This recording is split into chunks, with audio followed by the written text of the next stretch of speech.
In this lesson, we'll talk about the 2.5D canvas and the concept of pixels.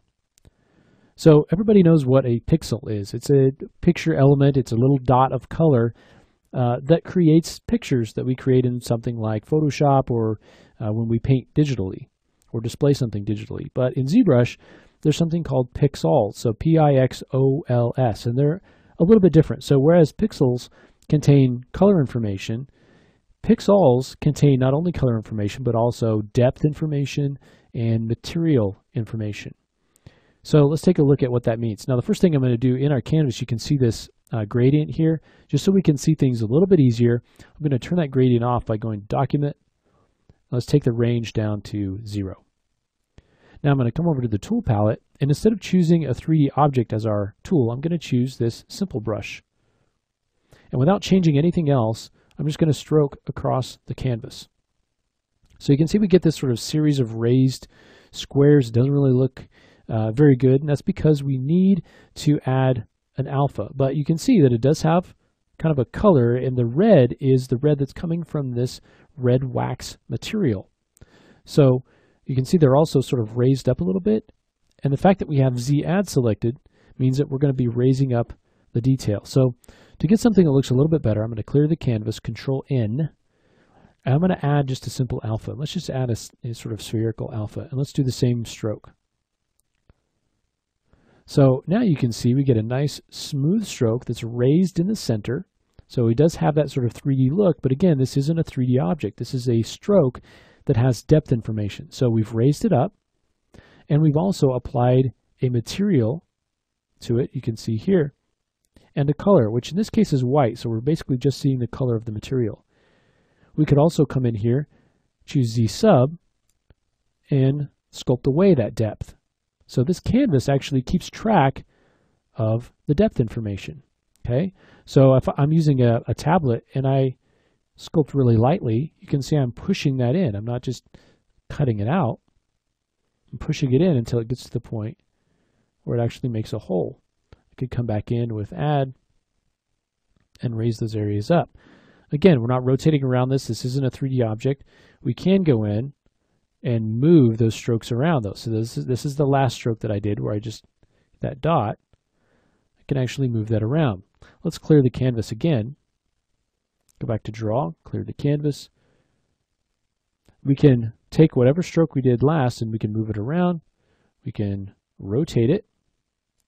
We go back to Draw, we can create additional strokes. So I can come in here still with Z-add and M-RGB, which means material and color, and sculpt or draw across there. Now, if I want to change up the, let's say the material, let's choose this sort of chrome and let's get kind of a green color. Now, I haven't changed anything else. I'm still using material and RGB plus Z-add. Now, my next stroke, you can see, will have that same material. Okay. Now, I can also turn off Z-add, and now I'm just painting with material and color. So we can have any sort of combination of these, Z-add, Z-subtract, and then material, color, or material and color, and then we can adjust intensities as well to get the look that we want. So this is good for kind of illustration and creating illustrations that have depth, because you can see as I drag across here and I go to move this, these strokes all sort of interact with each other. So you can see it changing as we're going through the different depths that we have here. So we do have some interaction between those strokes, but we can also use this on our objects in 3D space.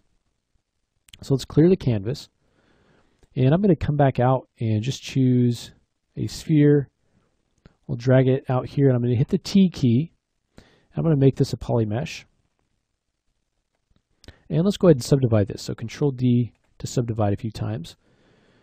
So the sphere, right now it's taking on the material and color that we have selected. If we change the color, it's going to take on that color. That's because we don't actually have a material or color assigned to the points on this mesh.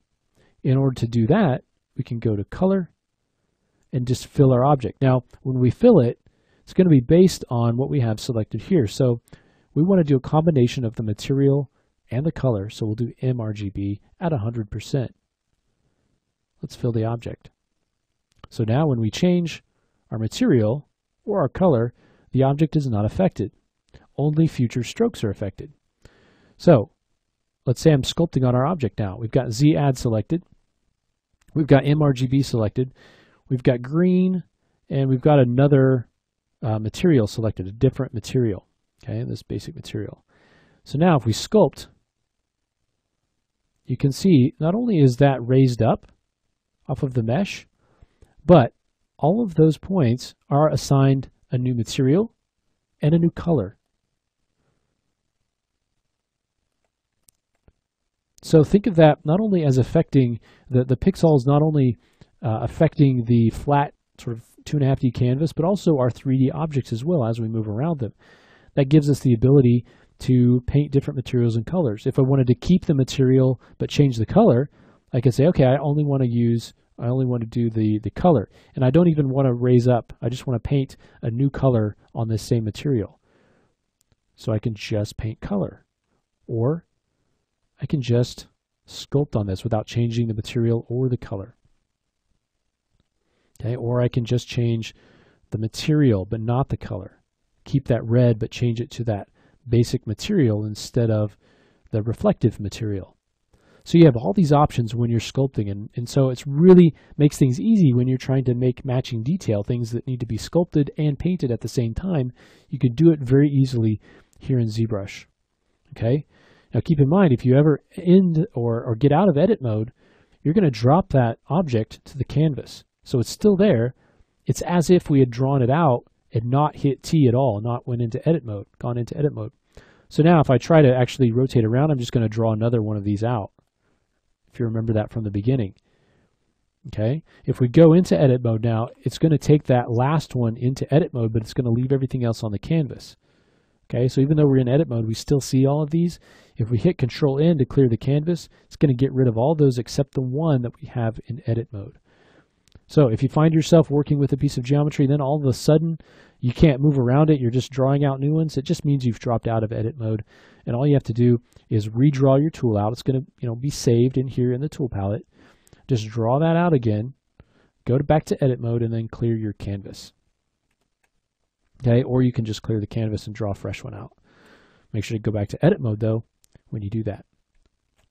Okay, so that's the key thing I want you to get from that, is the fact that when we paint on our models or just on the canvas, we're not only painting with depth, but also with color information and material information based on the material and color that we have selected here and the settings that we have up at the top. Okay, so let's talk a little bit more in depth next about creating geometry. So we'll talk about working with primitives, converting to polygons that we kind of touched on, and then using Lightbox to create some existing assets. So we'll go ahead and do that next.